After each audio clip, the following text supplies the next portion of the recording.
محمد صلى الله عليه وسلم. الفاتحة. أعوذ بالله من الشيطان الرجيم. بسم الله الرحمن الرحيم. الحمد لله رب العالمين الرحمن الرحيم مالك يوم الدين. إياك نعبد وإياك نستعين. اهدنا الصراط المستقيم صراط الذين أنعمت عليهم غير المغضوب عليهم ولا الضالين. آمين. يا ربي صل على محمد يا ربي صل عليه وسلم. يا ربي صل على محمد يا ربي صل عليه وسلم. يا ربي صل على محمد أشرف بدر في الكون أشراق. يا ربي صل على محمد يا ربي صل عليه وسلم. يا ربي صل على محمد أكرم داعي يدعو إلى الحق. يا ربي صل على محمد يا ربي صل عليه وسلم. يا ربي صل على محمد المصطفى صادق المصدق. يا ربي صل على محمد يا ربي صل عليه وسلم. يا ربي صل على محمد أهل الورى منتقى وأصدق. يا ربي صل على محمد يا ربي صل عليه وسلم. يا ربي صل على محمد أفضل من بالتقى تحقق. يا ربي صل على محمد يا ربي صل عليه وسلم. يا ربي صل على محمد من بالسخاء والوفاء تخلق. يا ربي صل على محمد يا ربي صل عليه وسلم. يا ربي صل على محمد واجمع من الشمل ما تفرق. يا ربي صل على محمد يا ربي صل عليه وسلم. يا ربي صل على محمد واصلح وسائل ما قد تعوق. يا ربي صل على محمد يا ربي صل عليه وسلم. يا ربي صل على محمد وافتح من الخير كل مغلق. يا ربي صل على محمد يا ربي صل عليه وسلم. يا ربي صل على محمد وآله ومن بالنبي تعلق. يا ربي صل على محمد يا ربي صل عليه وسلم. يا ربي صل على محمد وآله ومن للحبيب يعشق. يا ربي صل على محمد يا ربي صل عليه وسلم. يا ربي صل على محمد ومن بحبل النبي توثق. يا ربي صل على محمد يا ربي صل عليه وسلم. يا ربي صل على محمد يا ربي صل عليه وسلم. يا ربي صل على محمد يا ربي صل عليه وسلم. اللهم صل وسلم وبارك عليه وعلى آله. أعوذ بالله من الشيطان الرجيم. بسم الله الرحمن الرحيم. إنا فتحنا لك فتحا مبينا ليغفر لك الله ما تقدم من ذنبك وما تأخر ويتم نعمته عليك ويهديك صراطا مستقيما وينصرك الله نصرا عزيزا. لقد جاءكم رسول من أنفسكم عزيز عليه ما عنتم حريص عليكم بالمؤمنين رؤوف رحيم. فإن تولوا فقل حسبي الله حسبي الله لا إله إلا هو عليه توكلت وهو رب العرش العظيم. يا أيها النبي إنا أرسلناك شاهدا ومبشرا ونذيرا وداعيا إلى الله بإذنه وسراجا منيرا وبشر المؤمنين بأن لهم من الله فضلا كبيرا.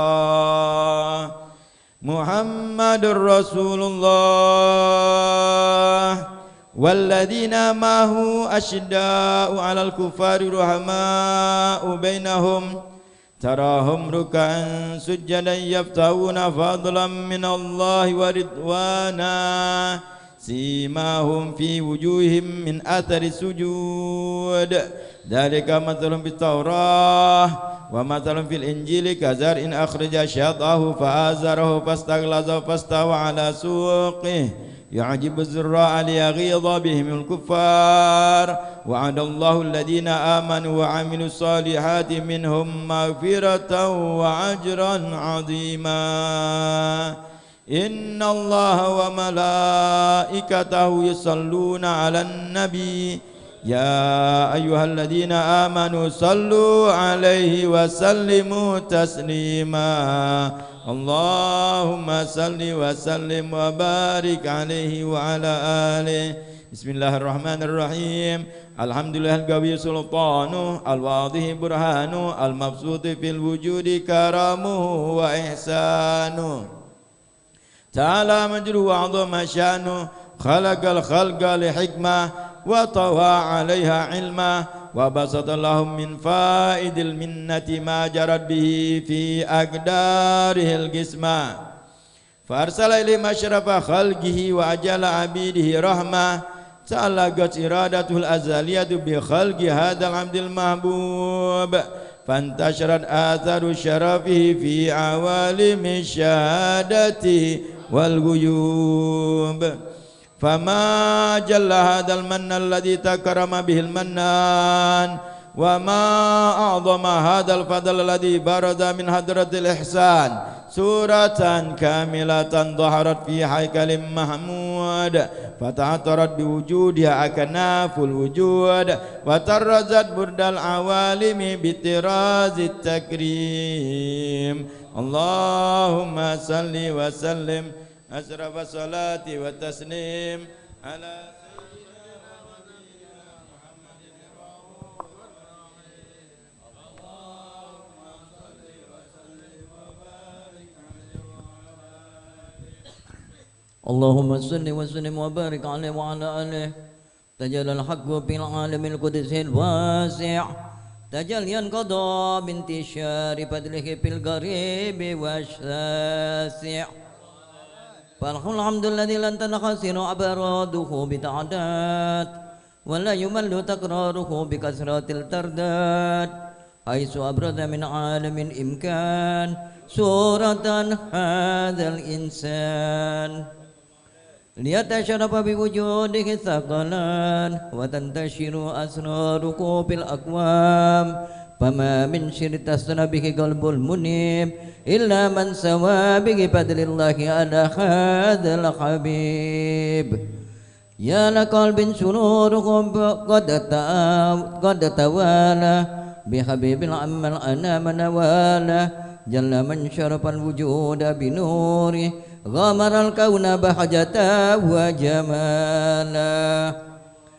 قد ترقى بالحسن الأعلى مقامين وتناهى في مجده وتعالى لا خدته العيون بمد تلده بشرا كاملا يزيغ الضلال وهو من فوق علم ما قد أراته ربعة في شؤونه وكماله فسبحان الذي أبرز من حضرة الامتنان ما يعجز عن وصفه اللسان ويخار بتأكد معانيه الجنان انتشر منه في عالم البطون والظهور ما ملأ الوجود الخلقي نور فتبارك الله من إله كريم بشرتنا آياته في ذكر الحكيم ببشارة لقد جاءكم رسول من أنفسكم عزيز عليهم ما عنتم حريص عليكم بالمؤمنين رؤوف رحيم فمن فاجأته هذه البشارة وتلقاها بقلب سليم فقد هدي إلى صراط مستقيم اللهم صل وسلم أشرف الصلاة وتسليم على سيدنا ونبينا محمد الرؤوف الرحيم اللهم صل وسلم وبارك عليه اللهم صل وسلم وبارك عليه وعلى آله وصحبه أشهد أن لا إله إلا الله وحده لا شريك له شهادة ترجو بها اللسان أما تضنه الجنان من التصديق بها والإذعان تثبت بها بالصدور من الإيمان قواعده وتلو على اليقين من سر ذلك الإذعان والتصديق شواهده وأشهد أن سيدنا محمد العبد الصادق في قوله وفعله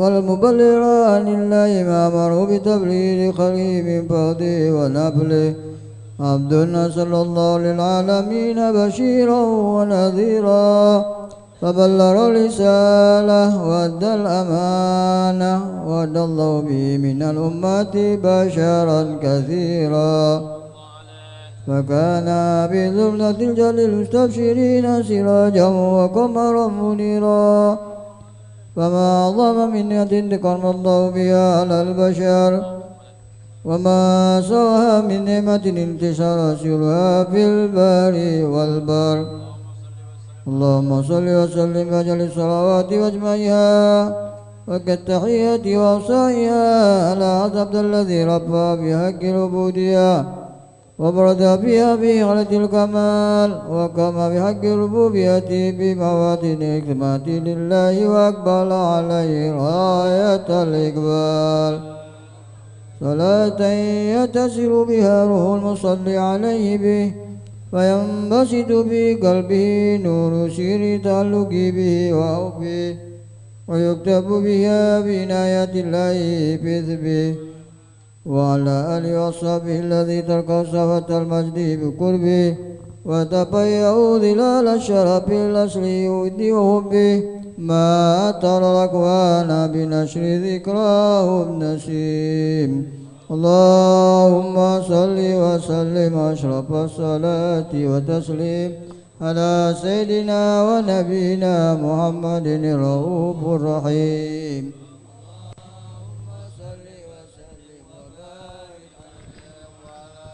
اللهم صل وسلم وبارك عليه وعلى آله. أما بعد فلما تألقت إدارة الله في علم القديم بظهور أسرار التحسيس للبشر الكريم بالتكريم والتكريم نفذت القدرة الباخرة بالنعمة الواسعة والمنة الغامرة فانفلقت بيت التصوير في العالم المترك الكبير عن جمال مشهود بالعين حاول وصف الكمال المترك والحسن التام والزين فتنقل ذلك الجمال الميمون بالأسلاب الكريمة والبطون فما من صلب ضمة إلا وتمن عليه من الله النعمة وهو القمر التام الذي يتنقل ببروجه ليتشرف بموسم اكترار وموضع خروجه وقد قضت الأقدار الأزية بما قضت وأظهرت من سر هذا النور ما أظهرت وخصصت به من خصصت فكان مستقر في الأسلاب الفاخرة والأرحام الشريفة الطاهرة حتى برز في عالم الشهادة بشرا لا كالبشر ونورا حيا أفكار ظهور بهار فتعلقت همة الراكب بهذا الخلوب بأن يركم في هذا القرطاس ما هو لديه من عجائب ذلك النور المعمور وإن كانت ألسن لا تفي بأسر من شعر أوصاف ذلك الموصوف تسويقا للسامعين من خواص المؤمنين وترويحا للمتعلقين بهذا النور المبين وإلا فأنا تؤرب الأكلام عن شؤون خير الأنام ولكن حزني إلى تدوين ما حفظه من سير الأشراف المخلوقين وما أكرمه الله به في مولدي من الفضل الذي أما العالمين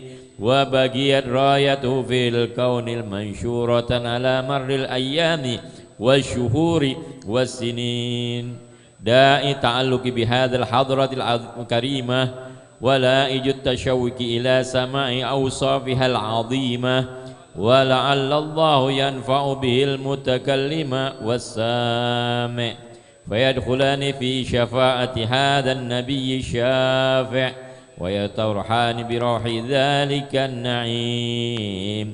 اللهم صل وسلم أشرف الصلاة والتسليم على سيدنا ونبينا محمد الرؤوف الرحيم. اللهم صل وسلم وبارك عليه.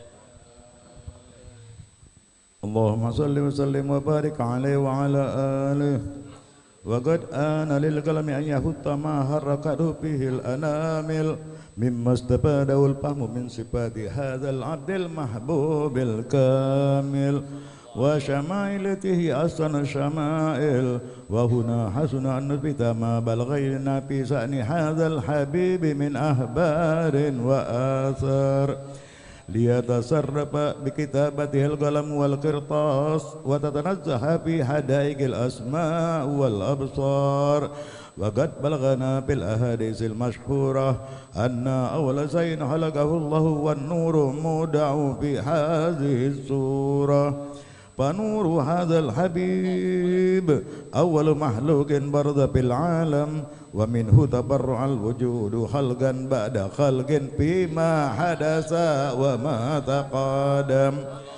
وقد أخرج عبد الرزاق بسناده عن جابر بن عبد الله الأنصاري رضي الله عنهما قال: قلت يا رسول الله بأبي وأمي أخبرني أن أول شيء خلقه الله قبل الأشياء. قال: يا جابر إن الله خلق قبل الأشياء نور نبيك محمد صلى الله عليه وسلم من نوره.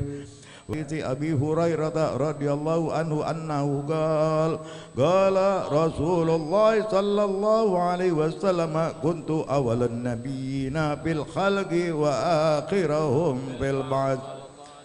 وقد تعددت الروايات بأنه أول خلق وجودا وأشرفهم مولودا.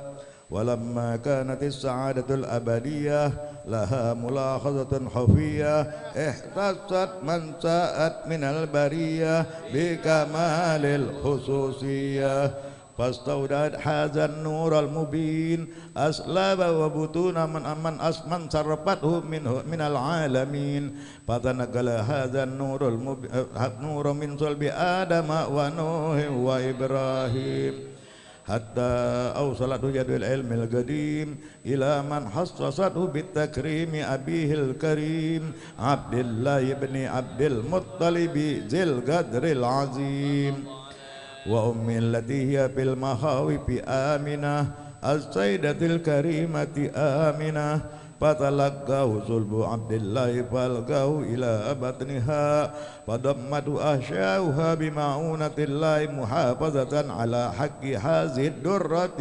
وصونها فحملته برعاية الله كما ورد عنها حملا خفيفا لا تجد له ثقلا ولا تسكو منه ألما ولا عللا حتى مر الشهر بعد الشهر من حمله وقرب وقت بروزه إلى عالم الشهادة لتنبسط على أهل هذا العالم فيوضات فضله وتنتصر فيه آثار مجده الصميم.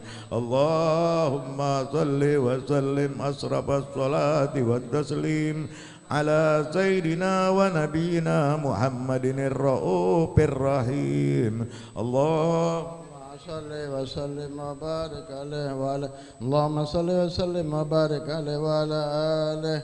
ومنذ علقت به هذه الدرة المكنونة والجوهرة المصونة والكون كله يصبح ويمشي في سرور وابتهاج بقرب ظهور إسراق هذا السراج والعيون متشوفة إلى بروزه متشوقة إلى اتقاء جواهر كنوزه وكل دابة لقريش نطقت بفصيح العبارة معلنة بكمال البشارة وما من حامل حمل في ذلك العام إلا أتت في حملها بغلام من بركات وسعادة هذا الإمام ولم تزل الأرض والسماوات متضمخة بعطر الفرح بملاقات الأشراف البرية وبروز من عالم الخفاء إلى عالم الظهور بعد تنقله في بطون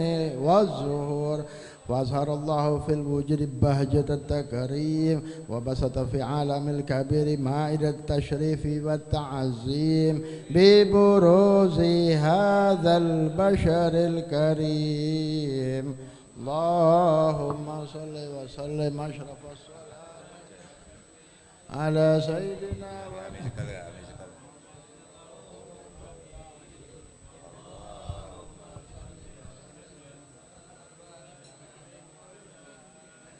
اللهم صل وسلم وبارك عليه وعلى آله فهنا قرب أو وضرب أو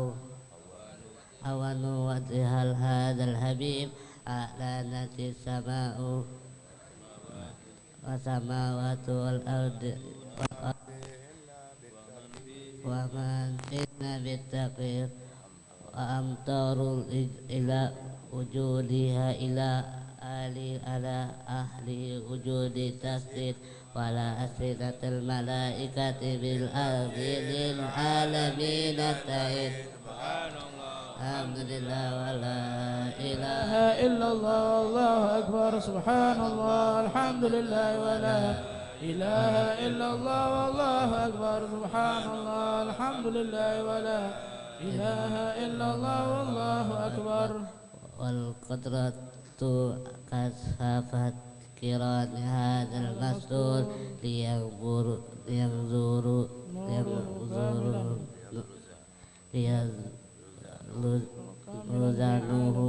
في كلمة أعلم الزهور نورا فاق كل نور وأنفذ الحكمة على من أعطاه الله على النعمة من حواس الأمة أن يدروا إن وضعه الأمة أن يدروا عند وضع الأمة تأسينا لجمالها المسؤول والمشاركة لها بهذا السمات الممدود صلى الله عليه وحضرت بتوفيق الله سادة المريمة واسعة وأمها من الحور العين من قسم الله له من الشرف بالقسمة الوافية صلى الله عليه. وقت الذي رتب الله على حضور وجود هذا المولود فانخلق صبح الكمال من النور العمود وبرز الحامد المحمود مذ إلا بالله تأديب والسجود.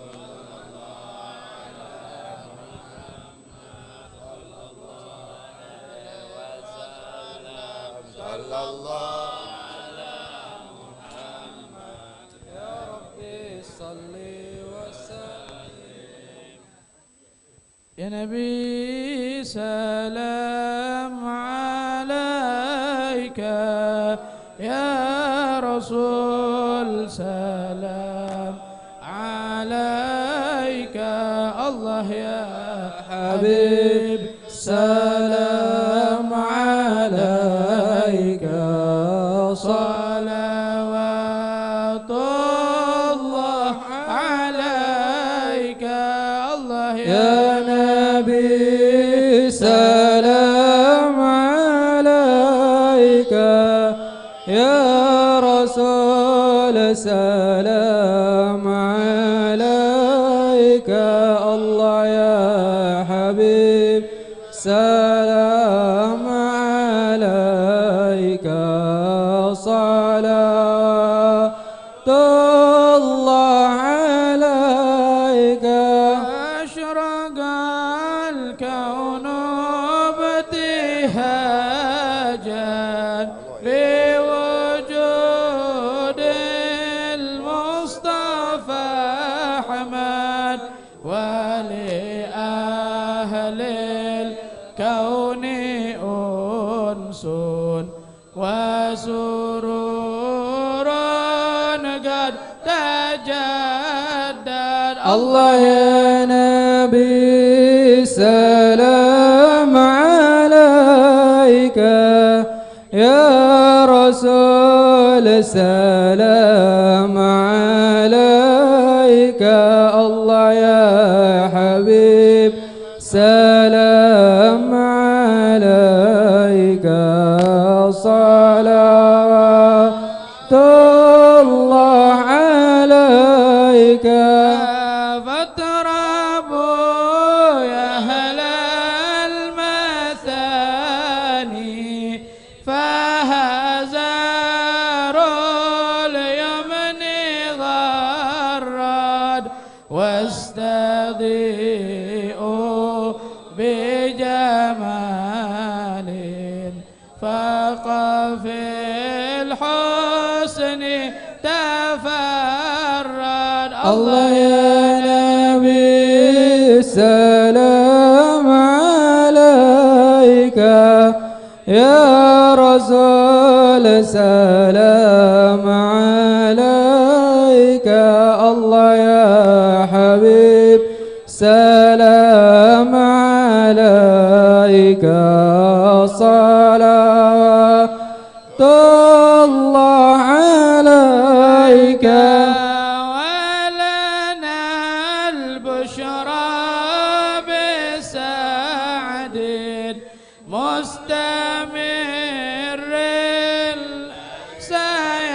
سينفد حيث أوتينا عطاء جمع الفخر المؤبد الله يا نبي سلام عليك يا رسول سلام عليك الله يا حبيب سلام عليك صلوات الله عليك مرحبا مرحبا يا نور العين مرحبا مرحبا جد الحسين مرحبا مرحبا يا مرحبا مرحبا جد الحسين مرحبا فلربي كل حمد مرحبا جل أن يحسره العد مرحبا مرحبا يا نور العين مرحبا مرحبا جد الحسين مرحبا إذ حبنا بوجودي مرحبا المصطفى الهادي محمد مرحبا مرحبا يا نور العين مرحبا مرحبا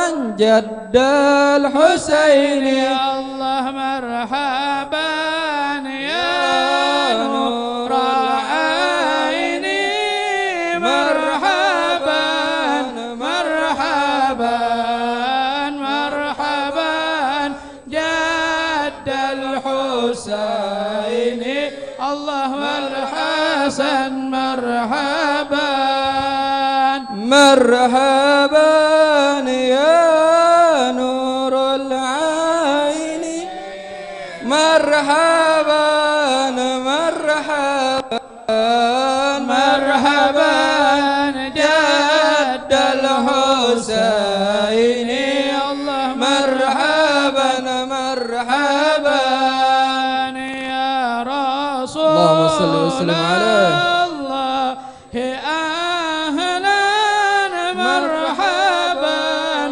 مرحبا بك إنا بك نسعد مرحبا مرحبا مرحبا يا نور العين مرحبا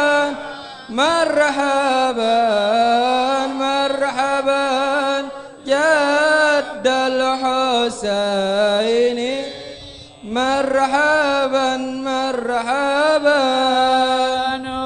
وبجاهه يا إلهي مرحبا مرحبا جد وبلغ كل ما قصد مرحبا مرحبا مرحبا يا نور العين مرحبا مرحبا مرحبا جد الحسين مرحبا مرحبا فاغفر لي ذنوبي يا الله ببركة الهدي محمد يا الله ربي فاغفر لي ذنوبي يا الله ببركة الحادي محمد يا الله واهدنا نهج سبيله يا الله كي به نسعد ونرشد يا الله ربي فاغفر لي ذنوبي يا الله ببركة الحادي محمد يا الله ربي بلغنا بجاهه يا الله بجوار خير مقعد يا الله ربي فاغفر لي ذنوبي يا الله ببركة الحادي محمد يا الله وصلى الله على محمد صلى الله عليه وسلم على محمد صلى الله عليه وسلم وصلاة الله تغشى أشرف الرسل محمد صلى الله على محمد صلى الله عليه وسلم وسلام مستمر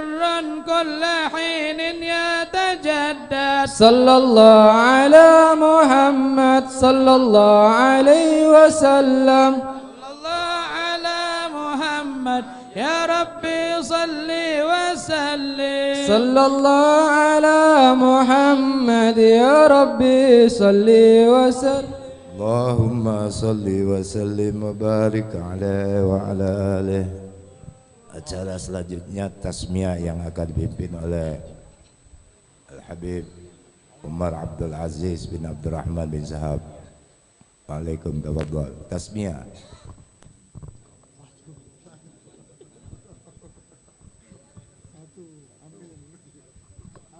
Nomor 1 ini anak yang pertama. Amin. Nomor 1. Assalamualaikum warahmatullahi wabarakatuh. Waalaikumsalam warahmatullahi wabarakatuh.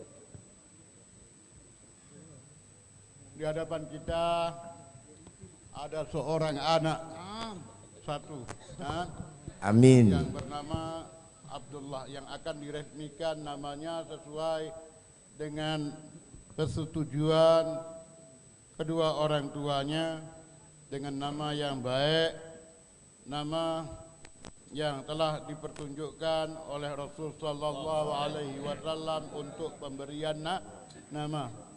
Di dalam sabda Rasul sallallahu alaihi wasallam, Rasulullah bersabda, "Innakum tud'auna yaumal qiyamah bi asma'ikum wa asma'i abaikum fa ahsinu asma'akum."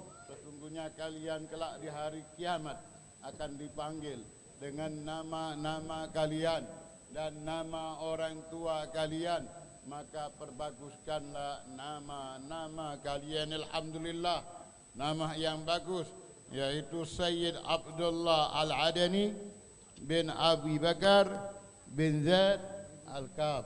Semoga ini anak akan menjadi anak yang saleh, taat kepada perintah Allah, Amin. kepada perintah Rasulullah, Amin. kepada kedua orang tuanya, Amin. bermanfaat, Amin. berguna untuk Islam muslimin, Amin. bangsa dan bangsanya. Amin. Wa ala kulli niyatin. Fatihah.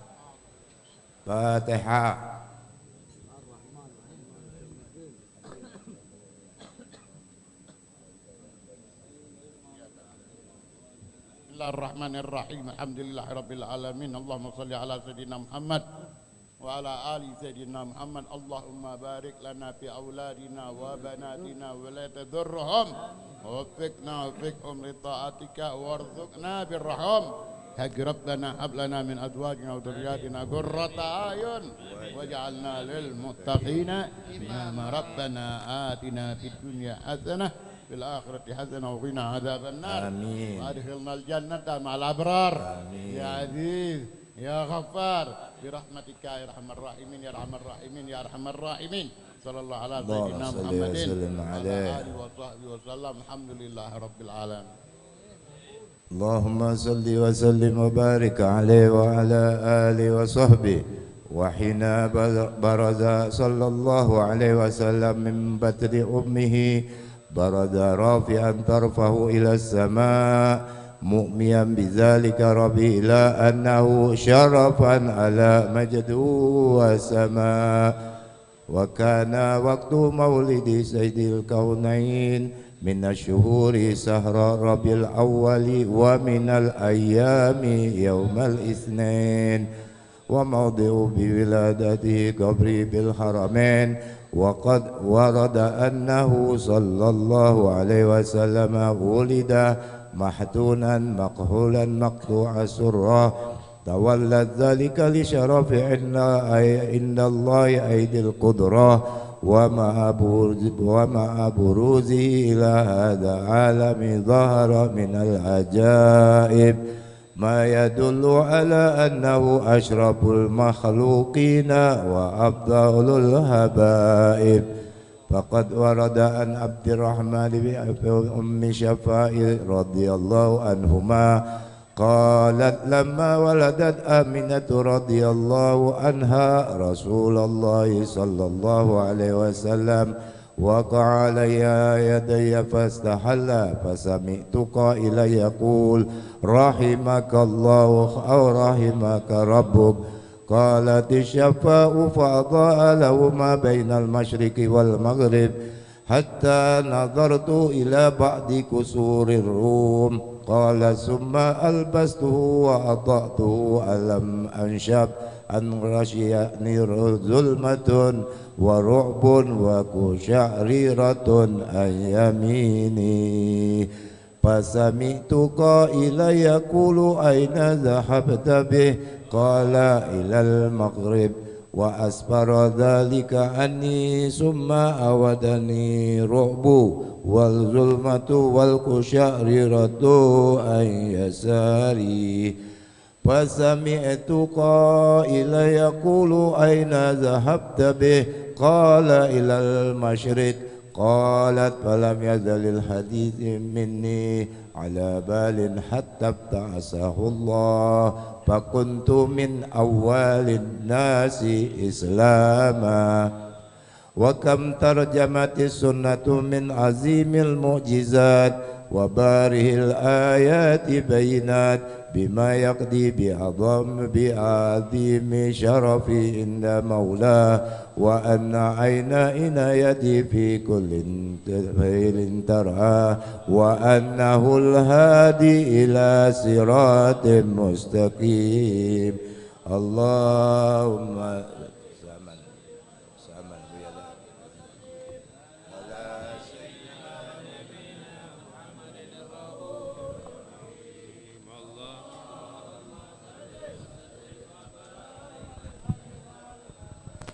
اللهم صل وسلم وبارك عليه وعلى آله. ولقد اتصف صلى الله عليه وسلم من محاسن الأخلاق بما تضيق عن كتابته بطون الأوراق. كان صلى الله عليه وسلم أحسن الناس خلقا وخلقا وأولهم إلى مكارم الأخلاق سبقا وأوسعهم بالمؤمنين حلما ورفقا برا رؤوفا لا يقول ولا يفعل إلا معروفا له الخلق السهل واللفظ المحتوي على معنى الجزل إذا دعاه المسكين أجابه إجابة معجلة، وهو الأب الشفيق الرحيم لليتيم والأرملة، وله مع سهولة أخلاقه الهيبة القوية التي ترتعد منها فرائس الأقوياء من البرية.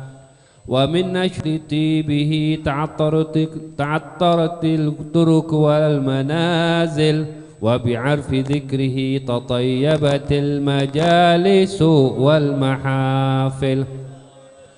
فهو صلى الله عليه وسلم جامع الصفات الكمالية، والمنفرد في خلقه وخلقه بأشرف خصوصية، فما من خلق في البرية محمود إلا وهو متلقى عن زين الوجود.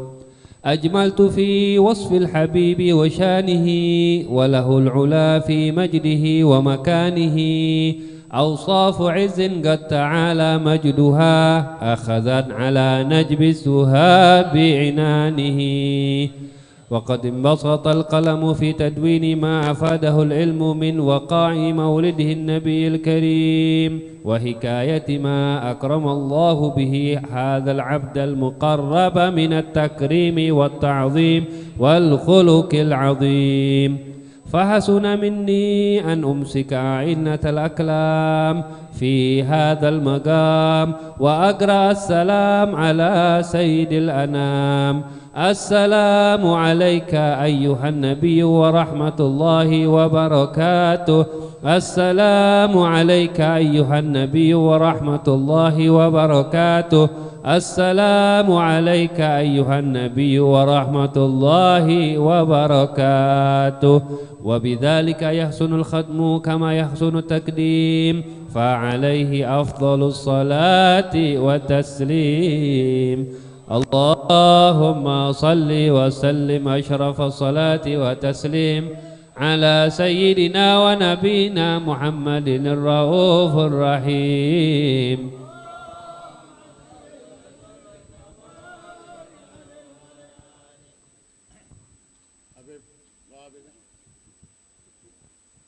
بسم الله الرحمن الرحيم.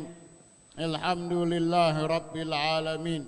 اللهم صل وسلم على سيدنا محمد في الأولين. اللهم صل وسلم على سيدنا محمد في الآخرين. اللهم صل وسلم على سيدنا محمد في كل وقت وحين. اللهم صل وسلم على سيدنا محمد في الملأ الأعلى إلى يوم الدين. اللهم صل وسلم على سيدنا محمد وعلى آله وصحبه أجمعين. ولما نظم الفكر من دراري الأوصاف المحمدية عقودا، توجهت إلى الله متوسلا بسيدي وحبيبي محمد صلى الله عليه وسلم أن يجعل سعيي فيه مشكورا، فعلي فيه محمودا، وأن يكتب عملي في الأعمال المقبولة، وتوجهي بالتوجهات الخالصة والصلات الموصولة. اللهم يا من إليه تتوجه الآمال فتعود ظافرة، وعلى باب عزته تحط الرحال فتغشاها منه الفيوضات الغامرة. نتوجه إليك بأشرف الوسائل لديك، سيد المرسلين عبدك الصادق الأمين، سيدنا محمد الذي عمت رسالته العالمين، أن تصلي وتسلم على تلك الذات الكاملة مستودع أمانتك وحفيظ سرك وحامل راية دعوتك الشاملة على بالأكبر المحبوب لك والمخصص بالشرف الأبخار في كل موطن من مواطن القرب ومظهر. جاسم امدادك في عبادك وساقي كؤوس إرشادك لأهل ودادك سير الكونين وأشرف الثقلين العبد المحبوب الخالد المعصوص منك لأجل الخصائص اللهم صل وسلم عليه وعلى آله وصحبه وأهل حضرة اقترابه من أحبابه اللهم إنا نقدم إليك جاء هذا النبي الكريم ونتوسل إليك بشرف مقامه العظيم أن تلاحظنا في حركاتنا وسكناتنا بعين عنايتك وأن تحفظنا في جميع أطوارنا وتكبلباتنا بجميل رعايتك وحصين وجايتك وأن تبلغنا من شرف القرب إليك وإلى هذا الحبيب غاية آمالنا وتتقبل منا ما تحركنا فيه من نياتنا وأعمالنا وتجعلنا في حضرة هذا الحبيب من الحاضرين وفي ترك اتباعه من السالكين ولحقك وحق من المؤذن ولعهدك من الحافظين اللهم إن لنا أطمعا برحمتك الخاصة فلا تحرمنا وذنونا يميلة هي وسيلتنا إليك فلا تخيبنا آمنا بك وبرسولك وما جاء به من الدين وتوجهنا به إليك مستشفعين أن تقابل المذنب منا بالغفران والمسيء السائل والمؤمل بما أمل وأن تجعلنا ممن نصر هذا الحبيب وواذره ووالاه ظاهره وأم ببركته وشريف وجهته أولادنا ووالدينا وأهل كفرنا ووادينا وجميع المسلمين والمؤمنين والمؤمنات في جميع الجهات وأدم راية الدين القويم بجميع الأقطار منشورة ومعالم الإسلام والإيمان بأهلها مأمورة معنى وصورة واكشف اللهم كربة المكروبين واغفر دين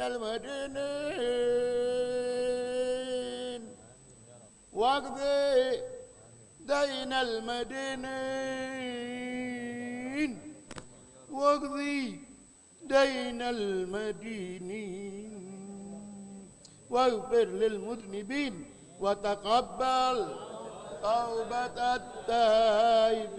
التائبين وانشر رحمتك على عبادك المؤمنين أجمعين واقضي شر المعتدين الظالمين وابسط العدل بولاة الحق في جميع النواحي والأقطار وأيدهم بتأييد من عندك ونصر على المعاندين من المنافقين والكفار وأيد إخواننا المسلمين في غزة وأيد إخواننا المسلمين في فلسطين بتأييد من عندك ونصر على المعاندين من المنافقين والكفار واجعلنا يا رب بالحد الحصين من جميع البلايا واجعلنا يا رب بالحد الحصين من جميع البلايا وفي الحرز المكين من الذنوب والخطايا وأدمنا يا رب وأدمنا في العمل بطاعتك والصدق في حكمتك قائمين وإذا توفيتنا وتوفنا مسلمين مؤمنين واحتم لنا منك بخير أجمعين صل وسلم على هذا الحبيب المحبوب للأجسام والأرواح والقلوب وعلى آله وصحبه ومن إليه منسوب وآخر دعوانا الحمد لله رب العالمين. سبحان ربك رب العزة عما يصفون وسلام على المرسلين الحمد لله رب العالمين. سر الفاتحة. أعوذ بالله من الشيطان الرجيم. بسم الله الرحمن الرحيم. الحمد لله رب العالمين الرحمن الرحيم مالك يوم الدين.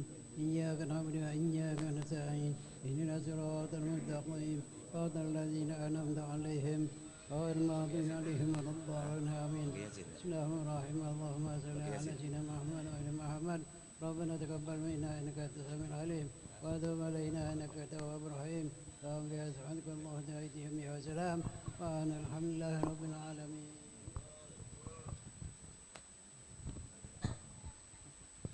الفاتحة ويقرأ ياسين والتحليل والتسبيح صلى على النبي لمن اجتمعنا ها هنا بسببهم إلى رسولنا الحبيب صاحب الخال الحبيب محمد بن عبد الله بن علوي الحبشي والحبيب علي بن محمد الحبشي والحبيب الشيخ بن حسن الجفري الحبيب إدريس بن علوي السقاب والحبيب محمد بن هاشم الحبشي والحبيب محمد أحمد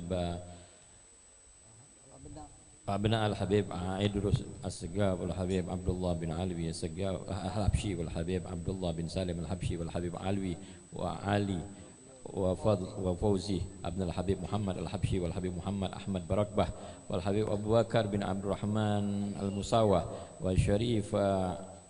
وشريف علي بن محمد بن شيخ بن أبو بكر بن سالم والحبيب حسين بن محمد بن شهاب وحبابة فاطمة بنت سالم الحبشي والحبابة أمينة بنت حامد الحبشي والحبابة زهرة بنت عبد الله الحبشي وإبو سوبرمي بنت سوبرمان أن الله يرحم والدينا ووالديكم خاصة وجميع أمواتنا وأموات المسلمين عما على كل حد النية وكل نصلي إلى حضرة النبي محمد صلى الله عليه وسلم من سر أسرار الفاتحة. أعوذ بالله من الشيطان الرجيم. بسم الله الرحمن الرحيم. الحمد لله رب العالمين الرحمن الرحيم مالك يوم الدين. إياك نعبد وإياك نستعين اهدنا الصراط المستقيم صراط الذين أنعمت عليهم غير المغضوب عليهم ولا الضالين. أعوذ بالله من الشيطان الرجيم. بسم الله الرحمن الرحيم.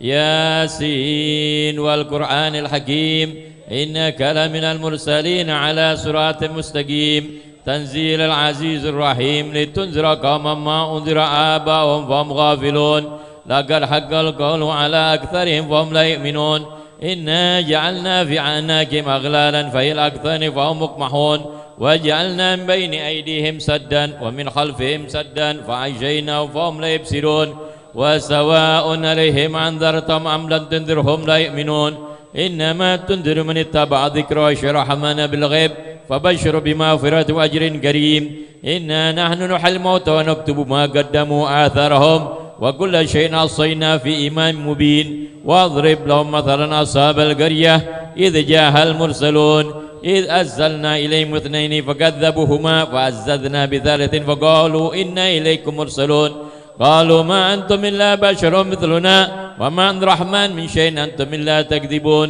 قالوا ربنا يعلم إنا إليكم لمرسلون وما علينا إلا البلاغ المبين قالوا إنا تطيرنا بكم لئن لم تنتهوا لنرجمنكم وليمسنكم منا عذاب أليم قالوا طائركم معكم أن ذكرتم بل أنتم قوم مسرفون وجاء من أقصى المدينة رجل يسعى قال يا قوم اتبعوا المرسلين اتبعوا من لا يسألكم أجرا وهم مهتدون وما لي لا أعبد الذي فطرني وإليه ترجعون أتخذوا من دونه آلهة إن الرحمن بذل لا تغني عني شفاعتهم شيئا ولا ينقذون إني إذا لفي ضلال مبين إني آمنتم بربكم فاسمعون قيل ادخل الجنة قال يا ليت قومي يعلمون بما غفر ربي وجعلني من المكرمين وما أنزلنا على قوم بعد من جند من السماء وما كنا منزلين إن كانت إلا صيحة واحدة فإذا هم خامدون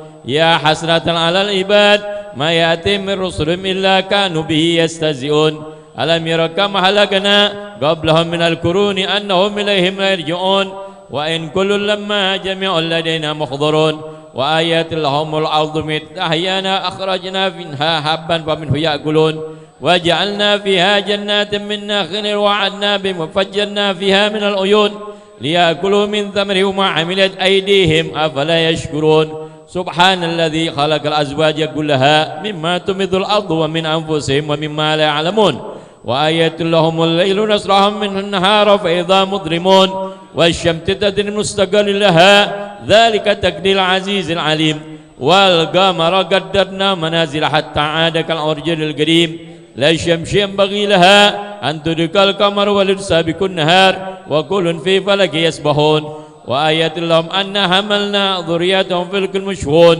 وخلقنا لهم من مثله ما يركبون وإن نشأ نكركم فلا صريخ لهم ولا هم ينقذون إلا رحمة منا ومتاعا إلى حين وإذا كل المتقوا ما بين أيديكم وما خلفكم لعلكم ترحمون وما تأتي من آيات ربهم إلا كانوا عنها معرضين وإذا كل لهم أنفقوا مما رزقكم الله قال الذين كفروا للذين آمنوا أنطعم من إن شاء الله طعمه إن أنتم إلا في ضلال مبين ويقولون متى هذا الوعد إن كنتم صادقين ما ينظرون إلا صحة واحدة تعظهم وهم يسمون فلا يستطيعون توصية ولا إلى أهلهم يرجعون ونفخ في الصور فإذا من الأجداث إلى ربهم ينسلون قالوا يا ويلنا من بعثنا من مرقدنا هذا ما وعد الرحمن وصدق المرسلون إن كانت إلا صحة واحدة فإذا هم جميع لدينا محضرون فاليوم لا تظلمون نفس شيئا ولا تجزون إلا ما كنتم تعملون إن أصحاب الجنة يوم في شغل فاكحون هم وأزواج في ظلال على الأرائك متكئون لهم فيها فاكهة ولهم ما يدعون سلام قولا من رب الرحيم وامتاز اليوم أيها المجرمون ألم أعهد لكم يا بني آدم ألا تعبدوا الشيطان إنه لكم عدو مبين وأن اعبدوني هذا صراط مستقيم ولقد أضل منكم جبلا كثيرا أفلم تكونوا تأكلون هذه جهنم التي كنتم توعدون اصلحوا اليوم بما كنتم تكفرون اليوم نختم على أفواههم وتكلمنا أيديهم وتشهد أرجلهم بما كانوا يكسبون ولو نشاء لتمسنا على عينهم فاستبقوا الصراط فأنى يبصرون ولو نشاء لمسخناهم على مكانتهم وما استطاعوا مضيا ولا يرجعون ومن نعمر نركز في الخلق أفلا يعقلون وما علمنا شعرا من بغي له إن هو إلا ذكر قرآن مبين لينذر من كان حيا ويحق القول على الكافرين أولم يروا أنا خلقنا لهم مما عملت أيدينا أنعاما فهم لها مالكون وذللناها لهم فمنها ركوب فمنها يأكلون ولهم فيها من مشارب أفلا يشكرون واتخذوا من دون الله آلهة لعلهم ينصرون لا يستطيعون نصرهم وهم لهم جند محضرون فلا يحزنك قولهم إنا نعلم ما يسرون وما يعلنون أولم يرى الإنسان أنا خلقنا له من نطفة فإذا خصيم مبين وضرب لنا مثلا ونسي خلقه قال من العظام وهي رميم قل هي الذي أنشاها والمرة وهو بكل خلق عليم الذي جعلكم من الشجر حظ النار فإذا أنتم منه توقدون أوليس الذي خلق السماوات والأرض بقادر عليه يخلق مثلهم بلى والخلاق العليم إنما أراد شيئا أن يكون له كن فيكون فسبحان الذي بيده ملكوت كل شيء وإليه ترجعون صدق الله العظيم بسم الله الرحمن الرحيم قل هو الله أحد الله الصمد لم يلد ولم يولد ولم يكن له كفوا أحد بسم الله الرحمن الرحيم قل هو الله أحد الله الصمد لم يلد ولم يولد ولم يكن له كفوا أحد بسم الله الرحمن الرحيم قل هو الله أحد الله الصمد لم يلد ولم يولد ولم يكن له كفوا أحد الله أكبر لا إله إلا الله الله أكبر ولله الحمد بسم الله الرحمن الرحيم قل أعوذ برب الفلق من شر ما خلق ومن شر غاسق إذا وقب ومن شر النفاثات في العقد ومن شر حاسد إذا حسد الله أكبر لا إله إلا الله الله أكبر ولله الحمد بسم الله الرحمن الرحيم قل أعوذ برب الناس ملك الناس إله الناس من شر الوسواس الخناس الذي يوسوس في صدور الناس من الجنة والناس الله أكبر لا إله إلا الله الله أكبر ولله الحمد بسم الله الرحمن الرحيم الحمد لله رب العالمين الرحمن الرحيم مالك يوم الدين إياك نعبد وإياك نستعين اهدنا الصراط المستقيم صراط الذين أنعمت عليهم غير المغضوب عليهم ولا الضالين آمين بسم الله الرحمن الرحيم ألف لام ميم ذلك الكتاب لا ريب فيه هدى للمتقين الذين يؤمنون بالغيب ويقيمون الصلاة ومما رزقناهم ينفقون والذين يؤمنون بما أنزل إليك وما أنزل من قبلك وبالآخرة هم يوقنون أولئك على هدى من ربهم وأولئك هم المفلحون وإلهكم إله واحد لا إله إلا هو الرحمن الرحيم الله لا إله إلا هو الحي القيوم لا تأخذه سنة ولا نوم له ما في السماوات وما في الأرض من ذا الذي يشفع إلا بإذنه يعلم ما بين أيديهم وما خلفهم ولا يحيطون بشيء من علم إلا بما شاء وسع كرسيه السماوات والأرض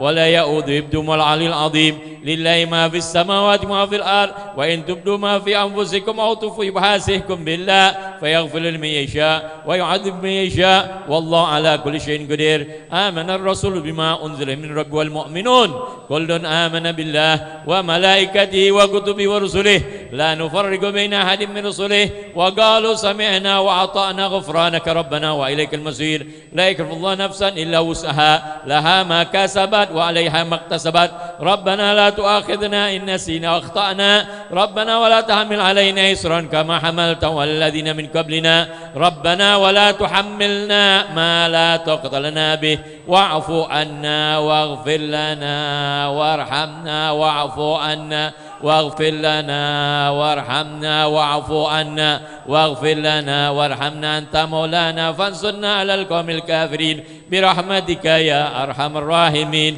ارحمنا يا أرحم الراحمين ارحمنا يا أرحم الراحمين ارحمنا رحمة الله وبركاته عليكم أهل البيت إنه حميد مجيد إنما يريد الله يذهب عنكم الرجس أهل البيت ويطهركم تطهيرا إن الله وملائكته يصلون على النبي يا أيها الذين آمنوا صلوا عليه وسلموا تسليما اللهم صل أفضل الصلاة على أسعد مخلوقاتك حبيب الله سيدنا محمد وعلى آله وصحبه وسلم عدد معلوماتك ومداد كلماتك كلما ذكرك الذاكرين وغفر عن ذكرك الغافلون اللهم صل أفضل الصلاة على أسعد مخلوقاتك